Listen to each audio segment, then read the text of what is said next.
हो कि सिंदूर से सजावा जनी पिया मोर लीलार हो। सिंदूर से सजावा जनी पिया मोर लीलार हो। देखो हाथ रोवाता, देखो हाथ रोवाता दीवाना हमार हो। सिंदूर से सजावा जनी पिया मोर लीलार हो। सिंदूर से सजावा जनी कि हमारे संगे खेल कूद के भइल बसे आन हो। टूट जाई अरमान तयापन देती ही जान हो। कि हमारे संगे खेल कूद के भइल बसे आन हो। टूट जाई अरमान तयापन दे दियू जान हो। लेके अपन चल जा, लेके अपन चल जा है डोलिया कहार हो। सिंदूर से सजावा जनी पिया मोर लीलार हो। सिंदूर से सजावा जनी।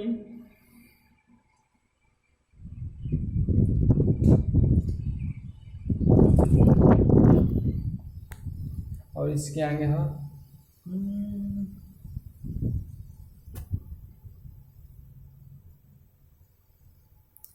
कि चीर के छाती देखलो करा दिल में बानी हम हो।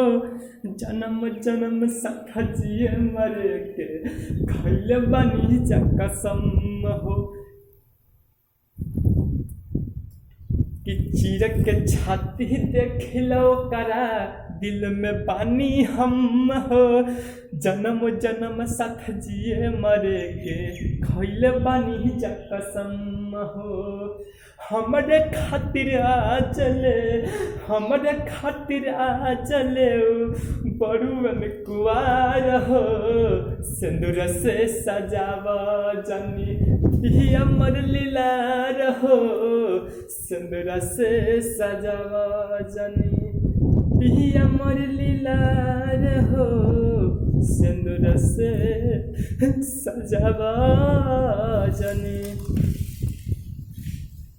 चलिए आई जितना लोग भी देख रहे हैं जा आपसे सवाल नहीं हो रहा बा कि आप लोग अगर चैनल के सब्सक्राइब नहीं किए तो प्लीज़ चैनल को सब्सक्राइब कर लीजिएगा और वीडियो को लाइक कमेंट और शेयर ज़रूर करिएगा।